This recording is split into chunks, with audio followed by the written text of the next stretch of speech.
Millionaire walks through the house and is shocked to see the maid dancing with his special daughter. A fortune spent on experts collapsed before the silent power of a forgotten woman. If this story interested you, don't forget to subscribe to our channel and tell us which city you're watching us from. We continue. I promise that this will be the best story you will hear in your life. Richard Blackwood stood at the panoramic window of his Manhattan penthouse, observing the city beneath him like a kingdom he had conquered. At 52, he had transformed his father's modest manufacturing business into a billion-dollar empire that spanned 3 continents. Success to Richard was measured in decimal points and quarterly earnings. People were assets or liabilities, nothing more. "Mr. Blackwood, the new specialist from Switzerland has arrived," announced his personal assistant from the doorway. Richard checked his watch, a timepiece worth more than what most Americans earned in a year. "Send him up to the East Wing. Tell him I'll be there in 10 minutes. As he walked through the hallways of his lavish penthouse, Richard passed framed magazine covers featuring his stern face and headlines proclaiming his business acumen. The East Wing of his residence had been converted into what essentially amounted to a private medical facility, a testament to the one exception in Richard's calculated life: his daughter, Sophia. At 12 years old, Sophia Blackwood should have been attending school, making friends and developing dreams. Instead, she spent her days cycling through an endless parade of specialists, therapists, and experimental treatments. Born with a rare neurological condition that severely affected her balance, coordination, and mobility, Sophia's life had become a clinical routine, dictated by her father's determination to fix what he viewed as broken. Richard paused outside the therapy room, watching through the glass as the Swiss specialist examined his daughter's medical file. Sophia sat silently in her wheelchair, her eyes downcast, her spirit dimming with each passing day. Despite the millions spent, the state-of-the-art equipment, and the world-renowned specialists, Sophia's condition showed minimal improvement. "The results are disappointing," Dr. Reinhardt stated flatly after the examination, his accent thickening with each word. "But I believe with my new protocol, 3 hours daily minimum, we might see some marginal improvement in 6 to 8 months. Richard nodded, making mental calculations. Whatever it takes. Cost is not an issue. From the corner of his eye, he noticed Sophia's shoulders slump further. He chose not to acknowledge it. Later that evening, as Richard reviewed acquisition proposals in his study, his housekeeper, Mrs. Peterson, knocked gently on the door. "Mr. Blackwood, the new domestic help has arrived. Would you like to meet her?" Richard barely looked up from his tablet. "No need. Just make sure she understands the protocols for Sophia's wing." Mrs. Peterson hesitated. "Very well, sir. Her name is Elena Diaz. She comes highly recommended." The name registered somewhere in Richard's consciousness before dissolving into the sea of information he processed daily. Names of employees ranked low on his priority list. Elena Diaz moved through the penthouse like a shadow during her first weeks. At 36, she carried herself with a quiet dignity that belied her circumstances.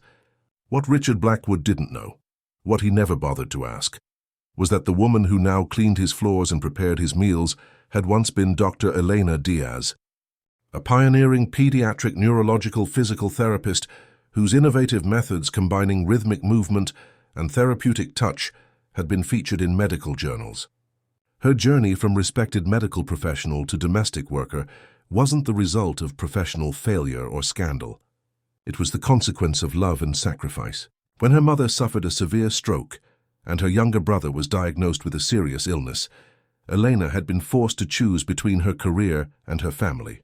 With 2 children of her own to support and medical bills mounting, she sold everything: her car, her medical equipment, even her precious books, to keep her family afloat. One particularly grueling Tuesday, Elena was dusting the bookshelves in the library when she heard it, a soft, muffled sobbing coming from Sophia's therapy room. The sound pierced through Elena's practiced detachment. Glancing around to ensure no one was watching, she quietly entered the room. Sophia sat alone in her wheelchair, tears streaming down her face, a therapeutic device strapped to her legs. "I hate this," the girl whispered, not even looking up to see who had entered. "I hate all of it." Elena knelt beside the wheelchair, her heart breaking for the child.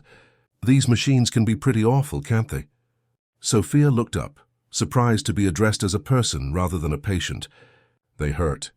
And they don't even work. Elena studied the device. It was the latest in robotic-assisted therapy, expensive, advanced, and completely ignoring the psychological component of physical rehabilitation. Would you like a break?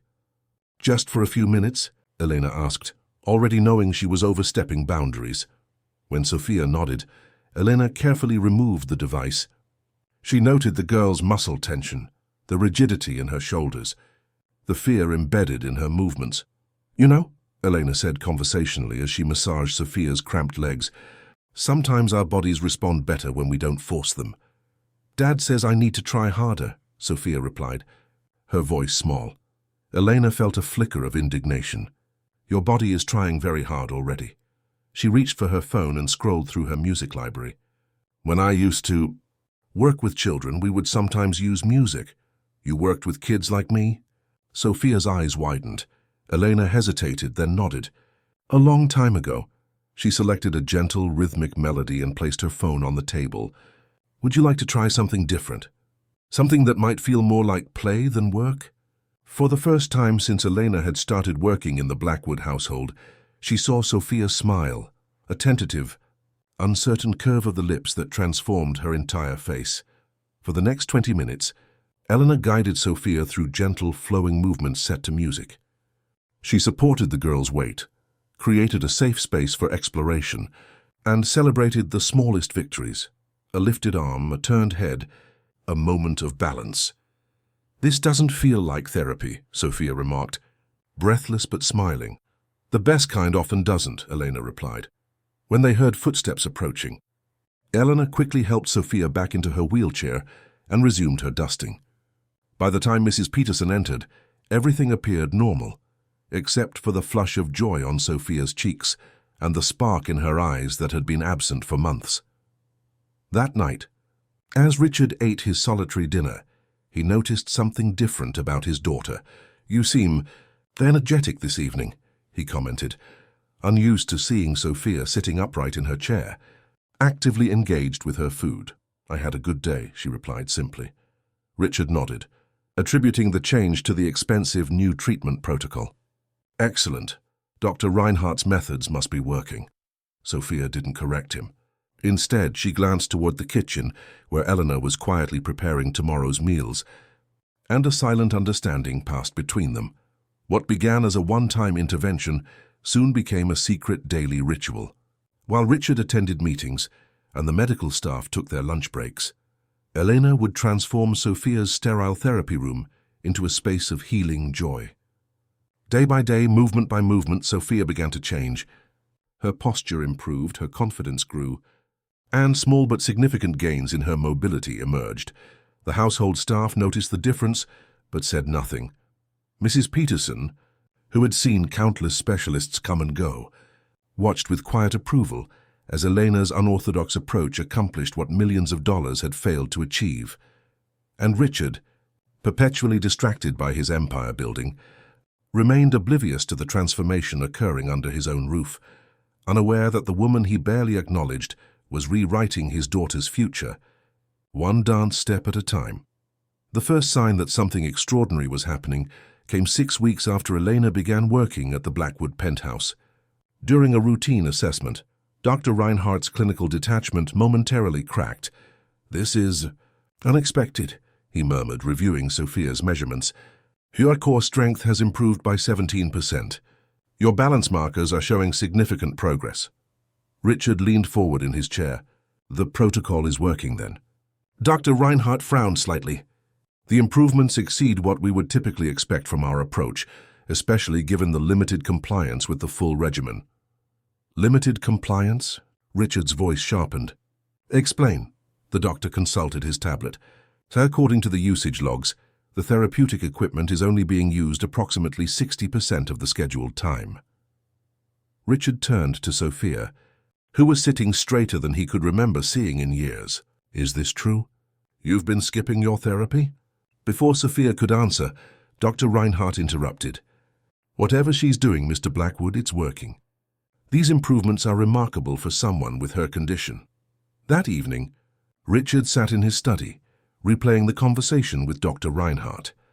After a decade of minimal progress, Sophia was suddenly improving, and apparently not because of the expensive specialists and equipment he'd procured. Something didn't add up. With a few keystrokes, Richard accessed the security system of his penthouse. He rarely reviewed the footage, considering it a necessary but mundane aspect of protecting his wealth.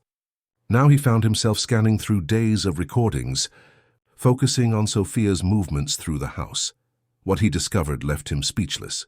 There, on his screen, was his daughter, standing with minimal support, moving to music, her face alive with joy. And beside her, guiding her movements with expert precision, was the housekeeper, Elena Diaz. Richard watched footage from multiple days, his bewilderment growing. The woman he had barely noticed, the employee whose name he could scarcely remember, was transforming his daughter's life with nothing more than music, movement, and what appeared to be deep professional knowledge. Who exactly is Elena Diaz? He muttered to himself, turning to his computer. What began as a casual search quickly evolved into a revelation. Academic publications, conference presentations, video demonstrations from prestigious medical centers, awards for innovation in pediatric physical therapy, all featuring Dr. Elena Diaz, the same woman who now cleaned his home. As Richard delved deeper, the timeline became clear.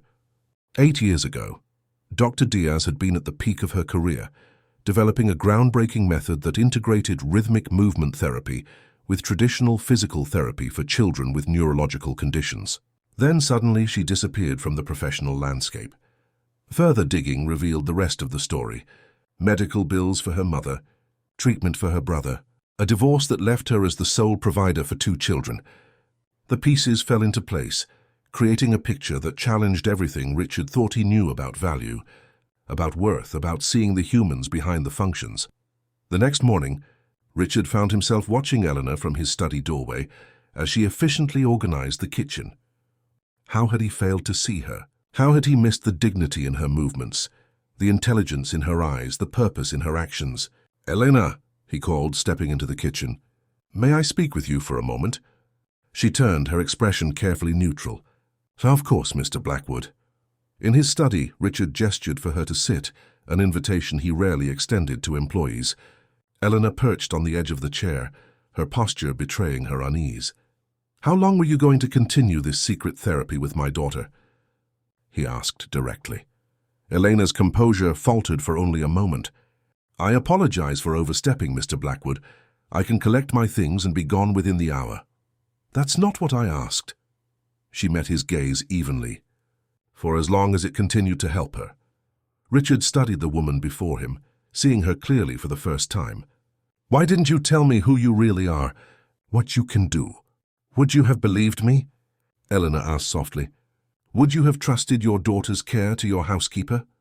The question struck Richard like a physical blow, forcing him to confront his own prejudices. "I've watched the security footage," he said after a moment, "and I've researched your background, Dr. Diaz." At the sound of her former title, Eleanor's eyes widened slightly. "What you've accomplished with Sophia in weeks exceeds what specialists have failed to achieve in years," Richard continued. "I want to understand how." For the first time, Elena's professional passion broke through her reserved exterior. "Your daughter isn't a mechanical problem to be fixed, Mr. Blackwood. The human nervous system responds to joy, to music, to human connection. Your specialists treat her body as a separate entity from her spirit. And your approach integrates both. Movements become meaningful when connected to emotion, to music, to play. I developed this method during my residency when traditional approaches were failing with certain patients." Richard leaned back in his chair, processing this information. "Why did you stop practicing?" The question hung in the air between them. Eleanor's gaze dropped to her hands, which were no longer the manicured hands of a medical professional, but showed the effects of household work. "Life doesn't always go as planned," she finally answered. "My mother suffered a massive stroke. My brother was diagnosed with a chronic condition. My husband left. With 2 children to support and family members needing care, I had to make choices. But to go from a respected medical professional to domestic work..." Elena's chin lifted slightly. There is dignity in all work, Mr. Blackwood, and when you're responsible for others' survival, pride becomes a luxury you can't always afford. The simplicity and truth of her statement silenced him. Richard Blackwood, who had built an empire by assessing value and calculating worth, suddenly found himself re-evaluating everything. "I'd like you to continue working with Sophia," he said after a long pause. "Not as household staff, but in your professional capacity. I'll arrange for your proper credentials to be reinstated, whatever that requires." Elena stared at him, clearly stunned by the offer. "Mr. Blackwood, reinstatement would require money, time, resources," he finished for her, "all of which I have in abundance. What I don't have is someone who can help my daughter the way you have." Before Elena could respond, they were interrupted by the arrival of Dr. Lawrence, the head medical consultant who oversaw Sophia's care. The older man entered without knocking, his face flushed with indignation. "Mr. Blackwood, we need to discuss an urgent matter," he announced, barely acknowledging Elena's presence. "I've been reviewing the security footage as part of our quality control process, and I've discovered something disturbing." Richard's expression remained impassive. "Go on." "Your housekeeper has been conducting unauthorized therapeutic interventions with Sophia," Dr. Lawrence stated, casting a dismissive glance at Elena. "This constitutes practicing medicine without a license.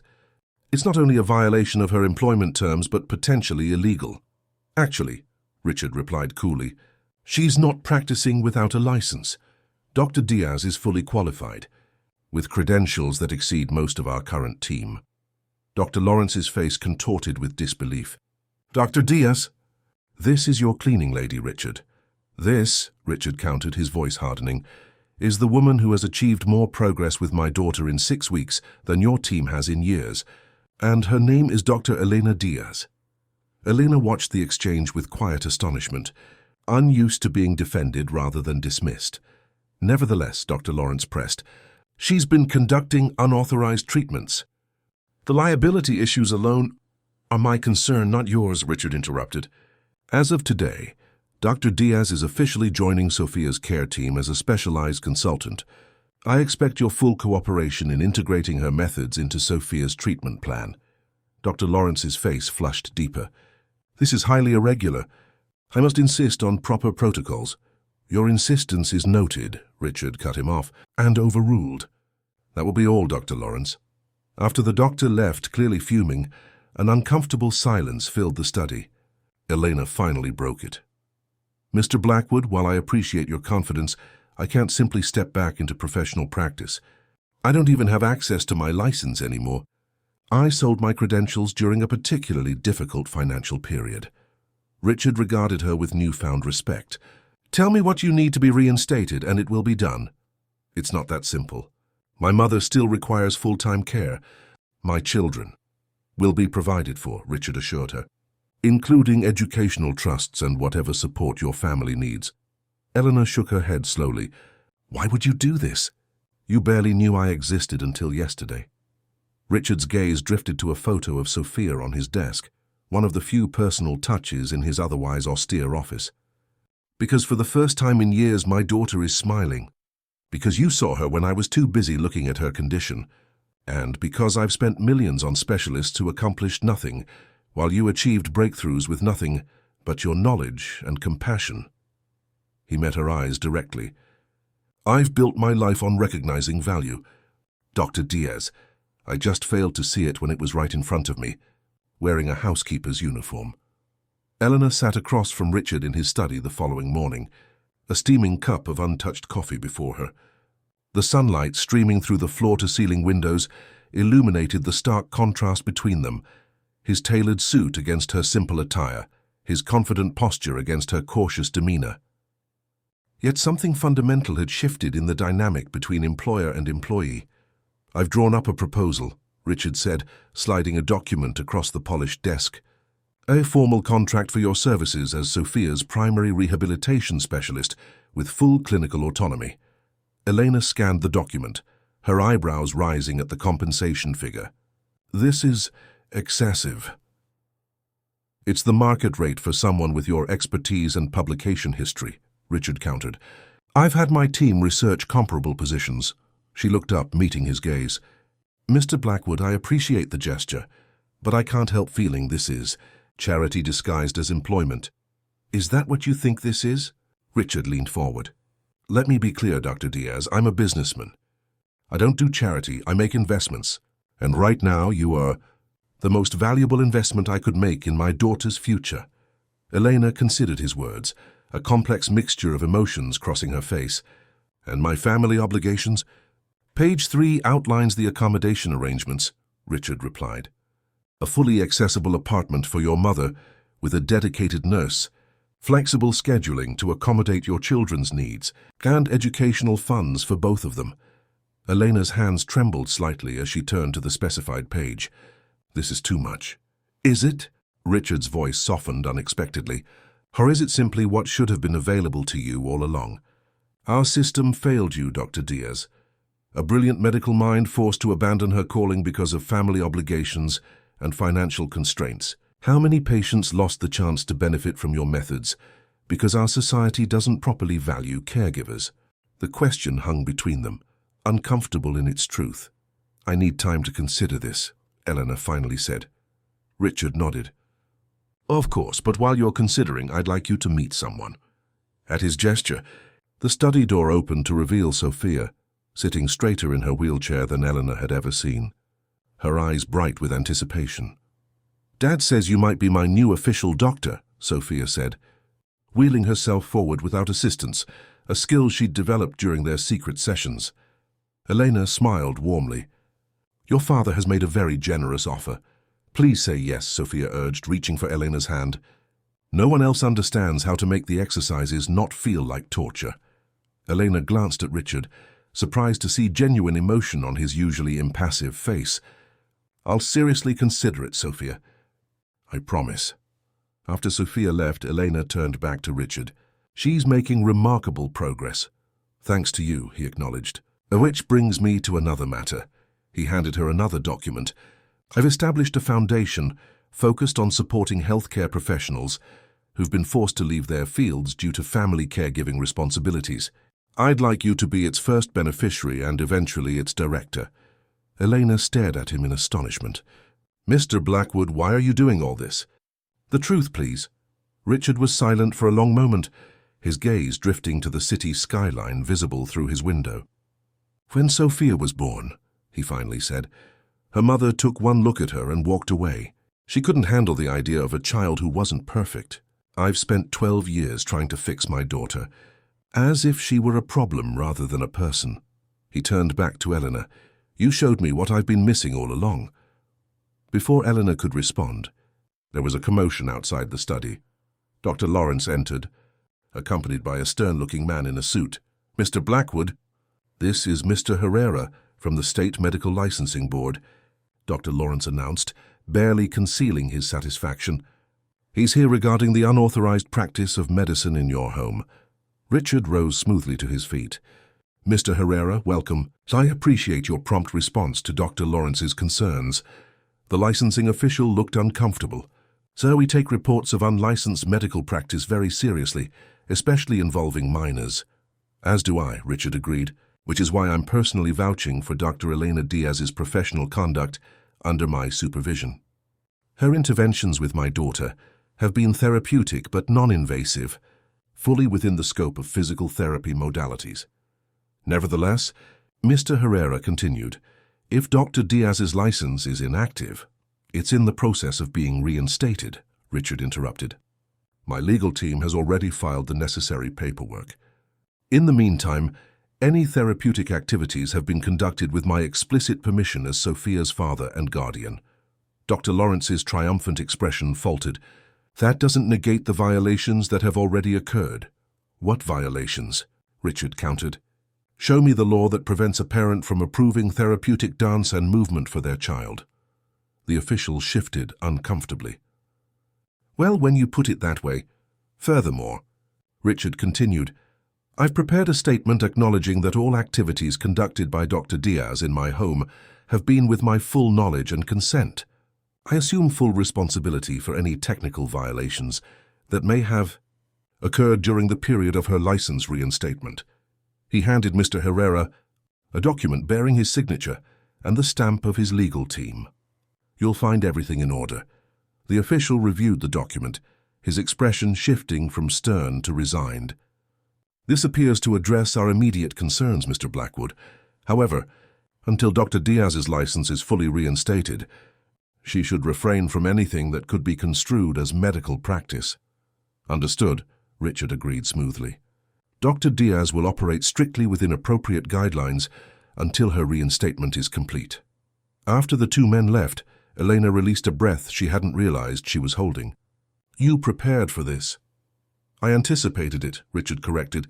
Dr. Lawrence's ego wouldn't allow him to accept being overruled. But he underestimated my resources and determination.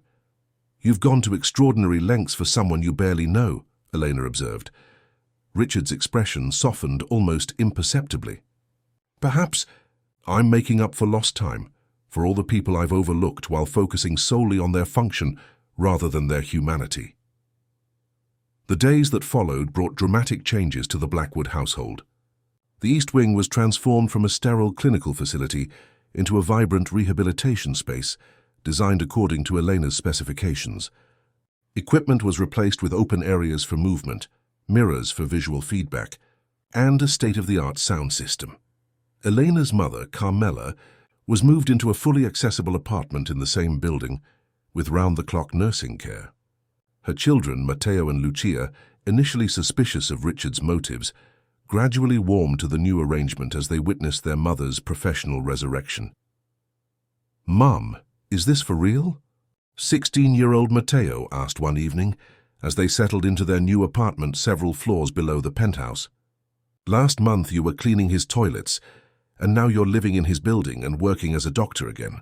Elena sighed, understanding her son's skepticism. "It's complicated, Matteo. Mr. Blackwood recognized my skills and is giving me an opportunity to use them again. But why?" Lucia, 14 and already developing her mother's perceptiveness, pressed. "People don't just do things like this." Elena considered the question carefully. "Sometimes people surprise us. Sometimes they change. Not everyone welcomed the changes." Dr. Lawrence and several other specialists resigned in protest of what they termed unprofessional irregularities. Richard replaced them with practitioners who embraced Elena's integrated approach. The most remarkable transformation, however, was in Sophia. Under Elena's guidance, supplemented by carefully selected traditional therapies, Sophia's progress accelerated beyond anyone's expectations.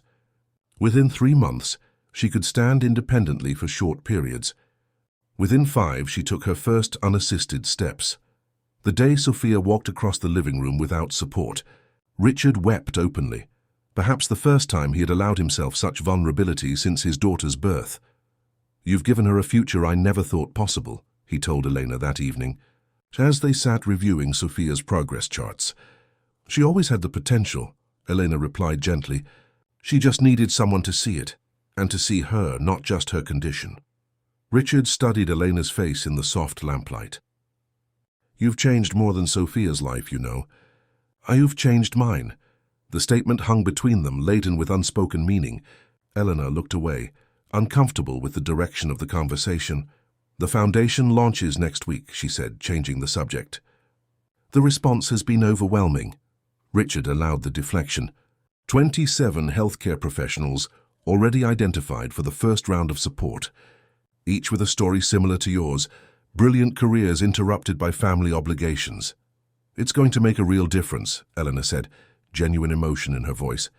"Not just for them, but for all the patients who will benefit from their return to practice." As she gathered her papers to leave, Richard spoke again. "Elena, there's something I need to ask you." She paused, a flicker of apprehension crossing her face. "Yes? The Foundation's launch event. Would you consider speaking? Sharing your story?" Relief washed over her features. "Of course, if you think it would help." "It would," he assured her. "People need to hear firsthand what this kind of support means." What neither of them acknowledged was the gradual shift in their relationship, the lingering glances, the conversations that extended beyond professional necessity, the mutual respect evolving into something neither was ready to name. Matteo noticed it first. "He looks at you differently than he looks at everyone else." he observed one evening after a dinner where Richard had joined them. "Don't be ridiculous," Elena dismissed, though her cheeks flushed slightly. "He's my employer. And that's all?" Matteo pressed. Elena busied herself with clearing dishes. "That's all he can be, Matteo. Our worlds are too different." "They weren't always," her son pointed out. "Before everything happened with Grandma and Uncle Marco, you moved in the same professional circles." "That was a lifetime ago," Elena replied quietly. But as the Foundation's launch approached, the boundaries between employer and employee, between benefactor and beneficiary, continued to blur. And beneath it all ran a current of something neither Richard nor Elena had anticipated when she first entered his home, as an invisible presence in a housekeeper's uniform. The grand ballroom of the Blackwood Tower gleamed under crystal chandeliers. Transformed for the launch of the Blackwood Family Foundation, hundreds of New York's elite mingled with healthcare professionals, media representatives, and potential beneficiaries, all drawn by the unprecedented nature of Richard Blackwood's latest venture. In the anteroom, Sophia practiced her steps one final time, her determination evident in every movement. At 12, she had blossomed from a withdrawn, clinically managed patient into a vibrant young girl with dreams and ambitions of her own. "Remember," Elena said, adjusting Sophia's dress, "if you feel tired or unsteady at any point, I'll signal and take a break." Sophia finished with a confident smile. "I know, Dr. Elena. We've practiced this 1,000 times." Elena smiled at the formal title Sophia used in public settings, so different from the affectionate Ellie she had become in private moments. "Your father is going to be so proud." "He's already proud," Sophia replied with the simple wisdom of children. "Of both of us." In another room, Richard adjusted his tie, uncharacteristically nervous. Tonight wasn't about business mergers or corporate takeovers, territories where he moved with predatory confidence. Tonight was about something more profound, a public acknowledgement of transformation, both personal and professional. His assistant knocked softly. "Sir, the press is asking about Dr. Diaz's background. They want to know how you discovered her." Richard's mouth tightened.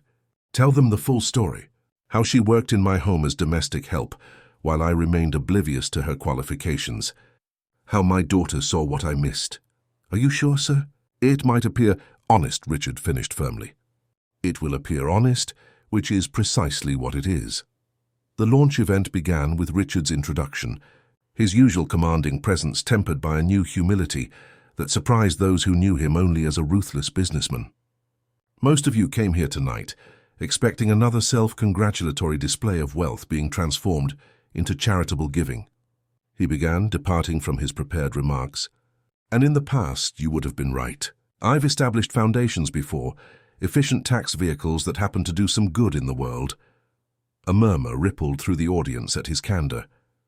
"This foundation is different," Richard continued, "because it was born not from financial strategy, but from personal failure. My failure to see the extraordinary value of a person right before my eyes."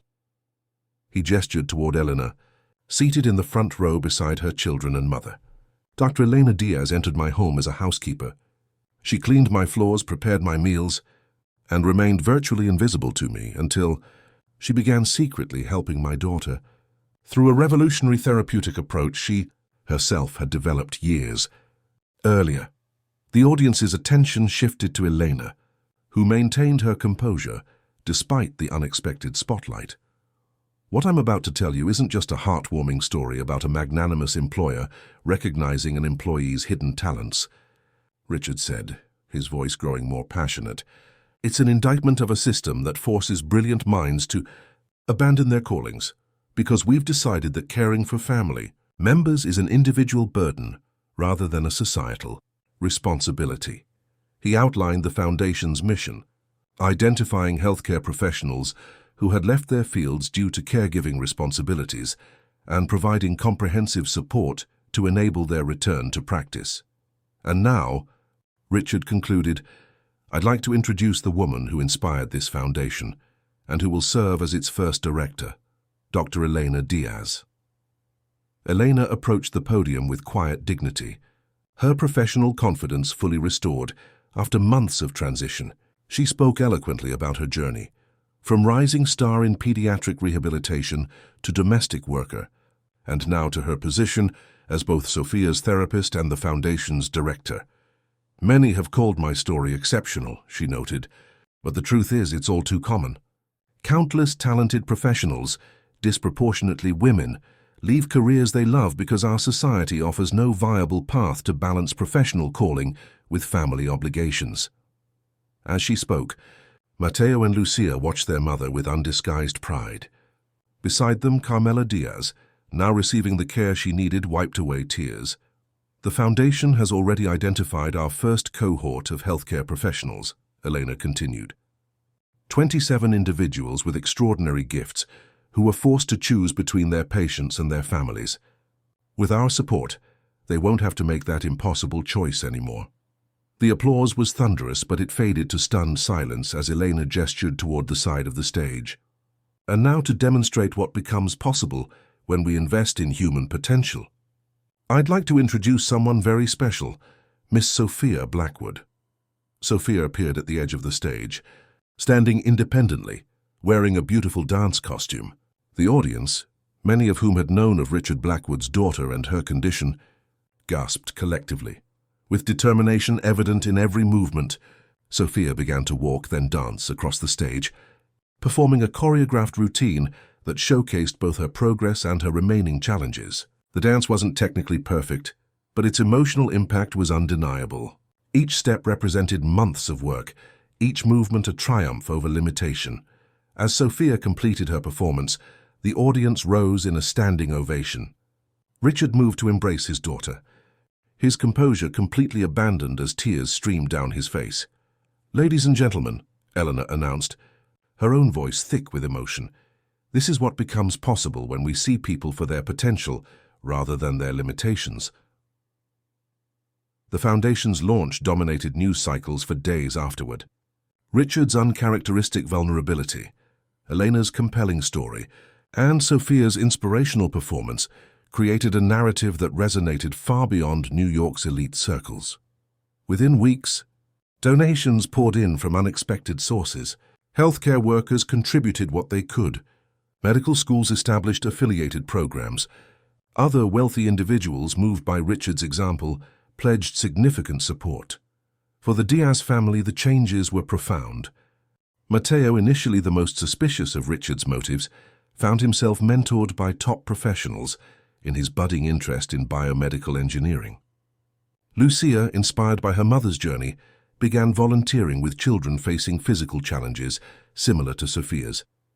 The Foundation's work expanded rapidly. Beyond the initial 27 professionals, hundreds more were identified and supported. Each success story echoed Elena's, talented individuals reclaiming their purpose while maintaining their family commitments. 6 months after the launch, Elena sat in what had once been Richard's private study, but now served as her office for Foundation work. The space had been transformed, just as she had been, from invisible presence to central figure. A knock at the door interrupted her review of applicant files. Richard entered, less formal than he once had been, the rigid businessman gradually yielding to a more authentic self. "The board approved the expansion," he announced. "We'll be opening satellite programs in Chicago, Los Angeles, and Atlanta by year's end." Elena smiled.